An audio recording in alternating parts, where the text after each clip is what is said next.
Hello friends, welcome to my YouTube channel.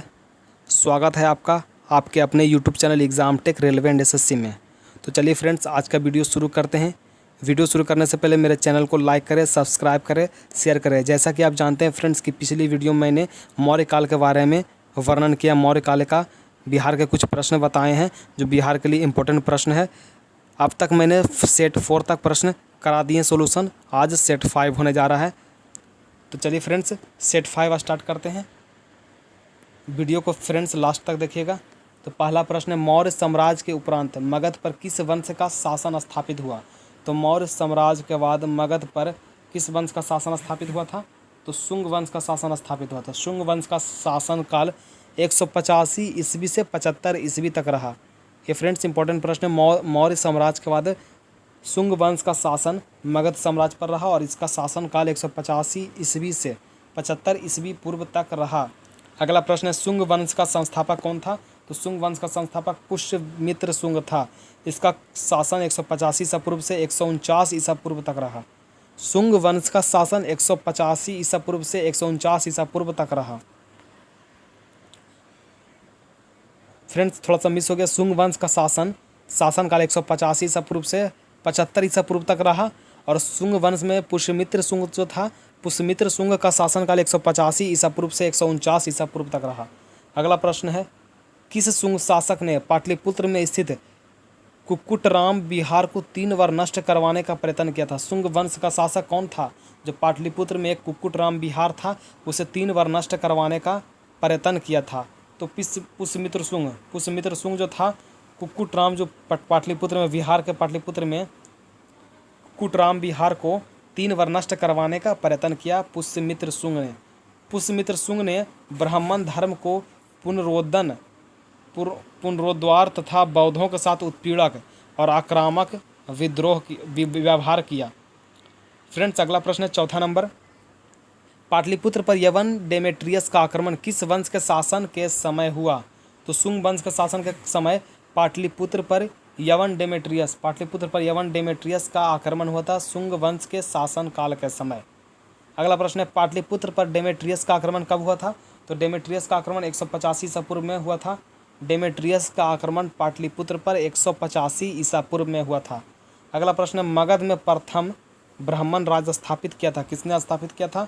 तो पुष्यमित्र शुंग ने। मगध पर ब्राह्मण साम्राज्य का स्थापना सबसे पहले पुष्यमित्र शुंग ने किया था, क्योंकि पुष्यमित्र शुंग खुद एक ब्राह्मण था। अगला प्रश्न है, शुंग वंश के पतन के बाद मगध पर किस वंश का शासन स्थापित हुआ?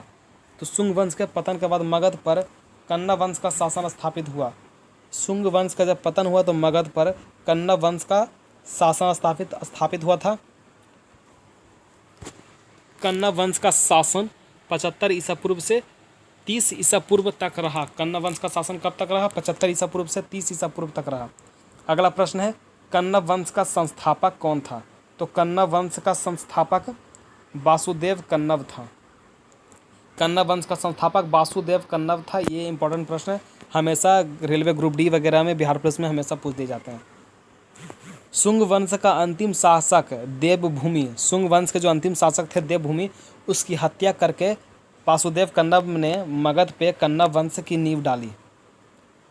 वासुदेव कन्नव देवभूमि के सचिव थे। अगला प्रश्न है, कन्ना वंश की सत्ता समाप्त की किसने? तो आंध्र सातवाहन ने कन्ना वंश की सत्ता समाप्त की, आंध्र सातवाहन ने। अगला प्रश्न है, कन्ना वंश के उपरांत पाटलिपुत्र पर कुछ समय के लिए किस वंश के राजाओं ने शासन किया? तो मित्र वंश ने। कन्ना वंश के उपरांत पाटलिपुत्र पर कुछ समय के लिए मित्र वंश के राजाओं ने शासन किया था। अगला प्रश्न है, शुंग कला के उत्कृष्ट नमूने बिहार के किस स्थान से प्राप्त होते हैं? तो बिहार के बोधगया से शुंग वंश के उत्कृष्ट कुछ नमूने हैं।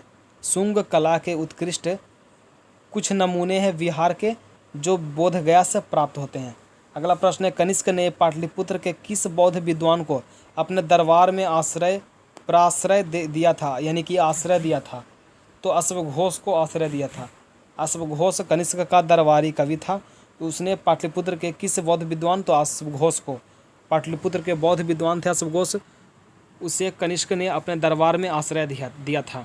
तो कनिष्क पाटलिपुत्र के राजा को बुरी तरह परास्त किया, पाटलिपुत्र के राजा को बुरी तरह परास्त किया तथा हर्जाना के रूप में वहाँ यहाँ से अश्वघोष, बुद्ध का भिक्षा पात्र तथा एक अद्भुत मुर्गा ले गया था। अगला प्रश्न है, मगध पर शासन करने वाले राजवंश का सही क्रम क्या है? तो मगध पर सबसे पहले हर्यक वंश ने शासन किया था। हर्यक वंश का सबसे अंतिम शासक नागदशक था। उसके बाद शिशुनाग वंश का शासन हुआ। उसके बाद नंद वंश का शासक हुआ। नंद वंश के अंतिम राजा धनानंद थे। उसका अंत चंद्रगुप्त मौर्य ने किया और चंद्रगुप्त मौर्य इसका शासन किया। इसके बाद चंद्रगुप्त मौर्य के बाद शुंग वंश का शासन आया।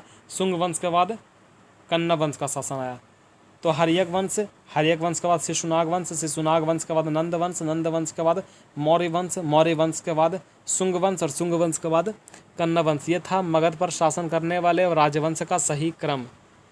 अगला प्रश्न है, शुंग वंश की राजधानी थी कहाँ? तो पाटलिपुत्र में शुंग वंश की राजधानी थी। पाटलिपुत्र में शुंग वंश की राजधानी थी। अगला प्रश्न है, कन्ना वंश की राजधानी थी कहाँ? तो कन्ना वंश की राजधानी पाटलिपुत्र में और शुंग वंश की राजधानी भी पाटलिपुत्र में। देखिए फ्रेंड्स, ज़्यादातर राजाओं की राजधानी पाटलिपुत्र ही थे। कुछ ही राजाओं की राजधानी मगध या फिर इसके अलावा कहीं थे, लेकिन पाटलिपुत्र ज़्यादातर राजाओं की राजधानी पाटलिपुत्र थी। वैशाली को भी राजधानी बनाया गया था, लेकिन कुछ राजाओं ने वैशाली को किया था। ज़्यादातर राजाओं की राजधानी पाटलिपुत्र थे। अगला प्रश्न है, कलिंग शासक खारवेल ने मगध पर आक्रमण किया था। कब आक्रमण किया था कलिंग शासक खारवेल? तो पहली शताब्दी ईसा पूर्व के अंत में, पहली शताब्दी ईसा पूर्व का जब अंत हो रहा था तो उस वक्त कलिंग के शासक खारवेल ने मगध पर शासन किया था। अगला प्रश्न है, कलिंग नरेश खारवेल ने कहाँ से कीमती उपहार प्राप्त किए? तो अंग तथा मगध से कलिंग राजा खारवेल ने कीमती उपहार प्राप्त किए थे। अंग तथा मगध से कलिंग नरेश खारवेल ने कीमती उपहार प्राप्त किए थे। अगला प्रश्न है, कुषाण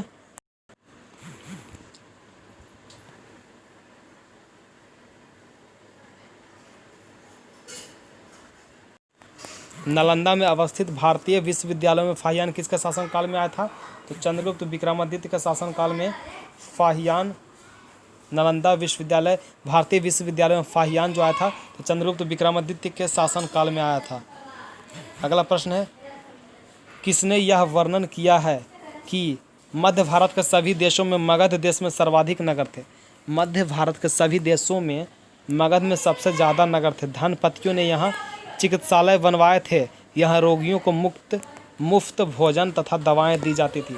तो फाहियान ने कहा था कि मध्य भारत से ज़्यादा मगध देश में सर्वाधिक नगर थे।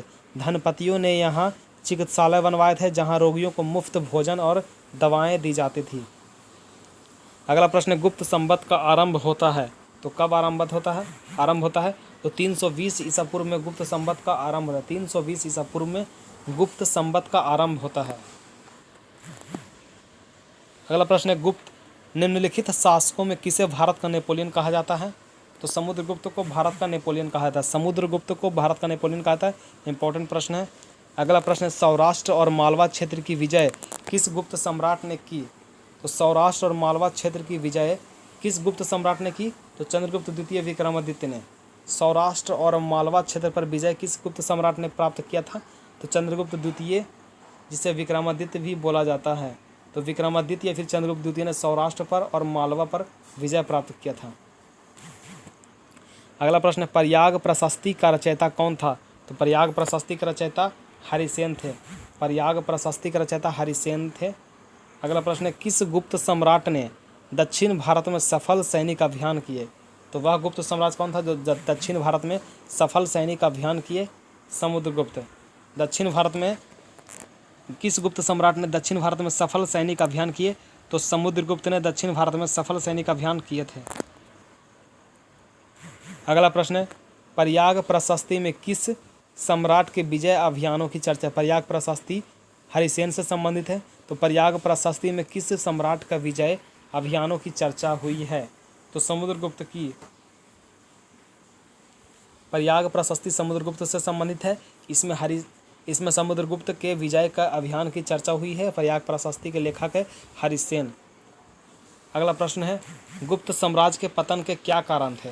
तो गुप्त साम्राज्य के हुन का आक्रमण, प्रशासन का सामंती स्वरूप, और तीसरा कमजोर शासक। कि आर्थिक संकट न चंद्रगुप्त मौर्य के शासन का पतन का कारण था और ना ही गुप्त साम्राज्य के पतन का कारण था। ये दोनों शासन के समय आर्थिक संकट आर्थिक समस्या बहुत मजबूत थी, आर्थिक स्थिति बहुत मजबूत थी, आर्थिक संकट नहीं थे।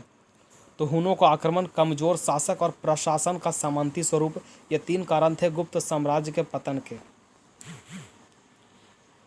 अगला प्रश्न है, गुप्त मगध पर मिहिर कुल का आक्रमण किस शासक के समय हुआ था? मगध पर मिहिर कुल का आक्रमण किस शासक के समय में हुआ? तो नरसिंह गुप्त के शासन के समय। मगध पर मिहिर कुल का आक्रमण किस शासक के समय में हुआ? तो नरसिंह गुप्त के शासन के समय में हुआ था मगध पर मिहिर कुल का आक्रमण। गुप्त काल ज्ञान विज्ञान के विषय का विकास का स्वर्णिम युग था। गुप्त काल जो था ज्ञान और विज्ञान के विकास का स्वर्णिम युग था। तो इनमें योगदान करने वाले विद्वान कौन कौन थे? तो वराह मिहिर थे। गुप्त काल के समय ज्ञान विज्ञान के विकास का स्वर्णिम युग में योगदान करने वाले प्रथम विद्वान वराह मिहिर थे, दूसरे विद्वान आर्यभट्ट थे और तीसरे विद्वान ब्रह्मगुप्त थे। तो 3 विद्वान थे। गुप्त काल के समय जो ज्ञान विज्ञान अपनी चरम सीमा पर, अपनी पराकाष्ठा पर पहुंच गया था, तो उसके विकास का स्वर्णिम युग में 3 विद्वान ने योगदान दिया था। पहला वराह मिहिर ने, दूसरा आर्यभट्ट ने और तीसरा ब्रह्मगुप्त ने। तो फ्रेंड्स, ये थे गुप्त काल साम्राज्य से कुछ संबंधित प्रश्न। इसके बाद हम मगध के परवर्ती गुप्त शासक, परवर्ती गुप्त शासक के बारे में प्रश्न करेंगे, जो सेट 7 नंबर होगा। तो फ्रेंड्स, आज के लिए वीडियो इतना ही। अगर मेरा प्रश्न सेट किया हुआ, अगर मेरा ये बुक जो है आपको अच्छा लगे तो इसे लाइक करें, सब्सक्राइब करें और शेयर करें, ताकि हम आपके सपोर्ट के कारण अगला वीडियो जल्द से जल्द ला सकें। Thank you.